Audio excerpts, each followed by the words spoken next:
Public policymakers, government and businessmen have been manipulating us since long, influencing our decisions. But the question is, how do they do so? And how can we do the same? How can we influence other people's choices? That is what we will discover in today's video, wherein we will reveal 10 strategies. So in 2008, the UK government wanted to make people use less electricity in their homes. They knew that simply telling people to save energy won't be very effective. So the problem was that how do they influence people's choices without them even realizing it? And then came the master plan.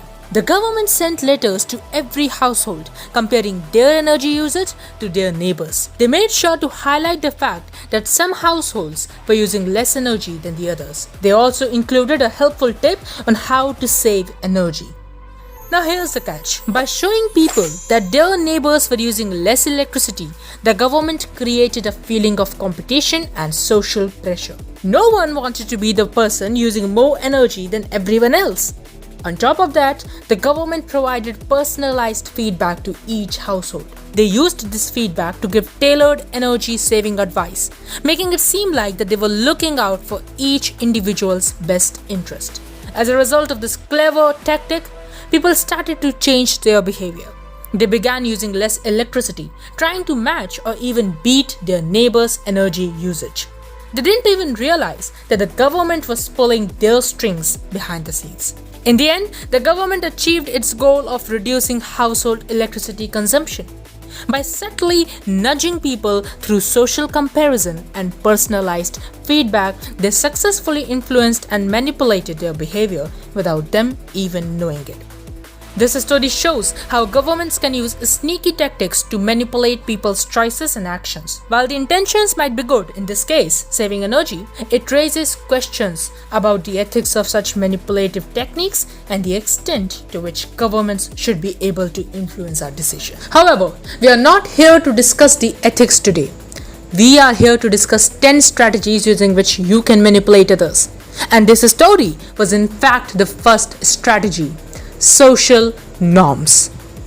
Social norms. We are all social creatures, and so we behave like people around us. That is the reason why most people start smoking and drinking alcohol, because their friends were doing so and insisted them to do so.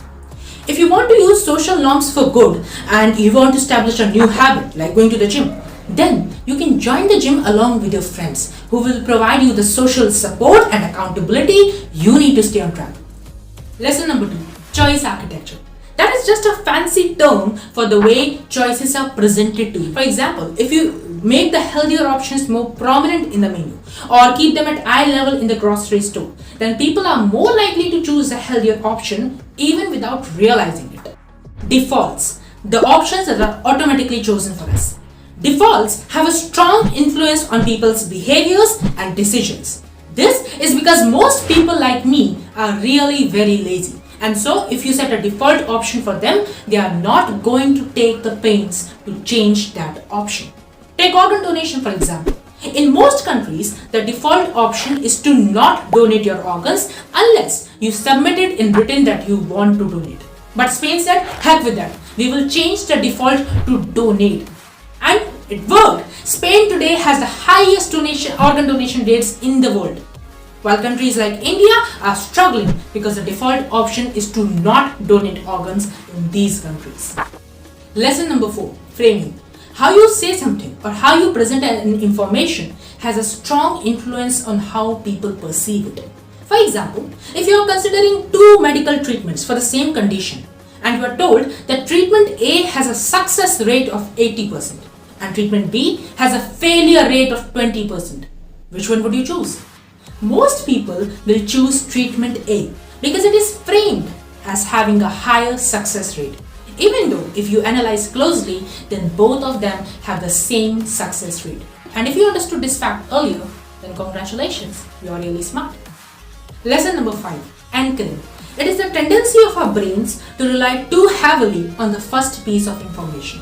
For example, a seller might say to you that this product is worth $500, but I am going to give it to you for only $50.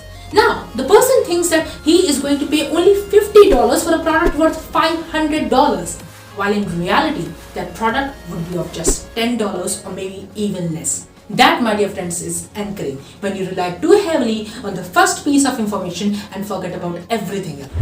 Before we proceed, all these strategies were from this book called Nudge by Thaler and Sunstein. This book was recommended by Barack Obama, Bill Gates, and even Harvard Business Review. If you want to read it, the link is in the description. Lesson number 6. Loss aversion. It is the tendency of people to prefer avoiding losses to acquiring gains. It means that the pain of losing something is psychologically twice more powerful than the pleasure of gaining something. So if you lose 1 rupee and if you gain 1 rupee simultaneously, then you are going to be sad instead of being happy. Lesson number 7. Confirmation bias. People seek out information which confirms their existing beliefs and ignore all of the information that contradicts them. As a result, it leads to a skewed perception of reality and hinders personal growth. To overcome this bias, you must seek out information which contradicts you. Lesson number 8. Sunk cost fallacy. It is a belief that the more time, money and effort you invest in something, the more you should continue to invest in it, even if it is not giving you the results. Well, it just leads to a waste of resources and prevent us from moving on to more productive endeavors, just like your ex. Lesson number 9. Feedback. We must all be open to constructive criticism. It is a powerful tool for personal growth.